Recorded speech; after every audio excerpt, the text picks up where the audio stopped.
Alright, so this is a video that I've been actually meaning to make for the last couple days.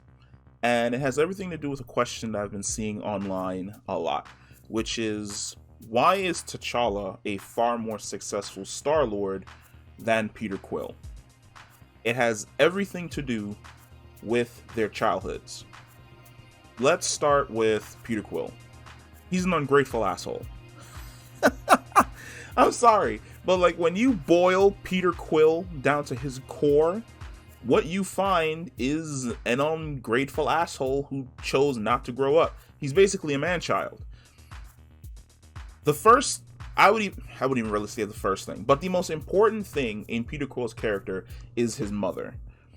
A lot of not only his personal development into an adult, but the things that shaped him as a child had to do with his mother, remembering the music that him and his mother used to enjoy, the collections and the volumes that she used to leave for him.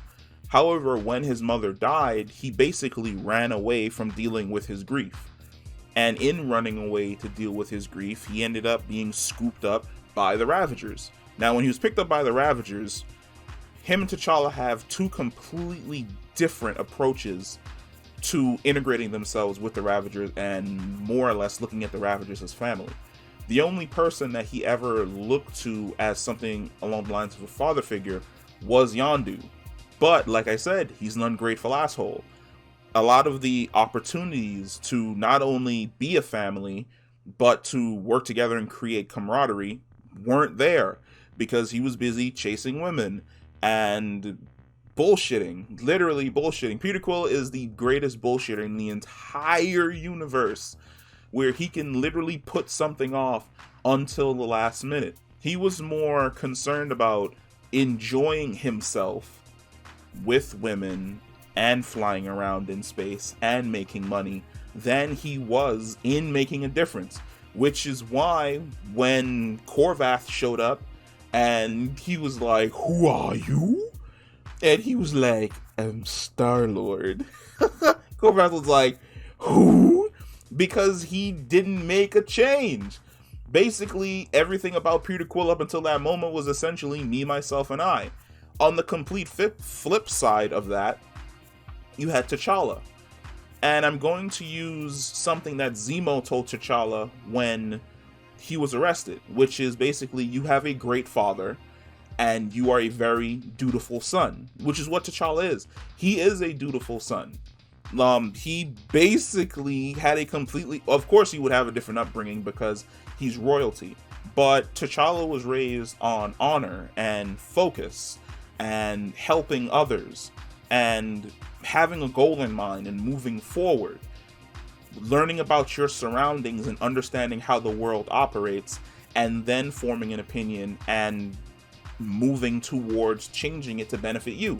So essentially, when T'Challa ended up in space, he took all of those lessons that he learned from his father and he applied them to his new life working with the Ravagers. He treated Yondu like an adopted father. He treated the rest of the Ravagers like family, like brothers. He honored them the same way he would have honored anyone else in Wakanda that he had grown up with.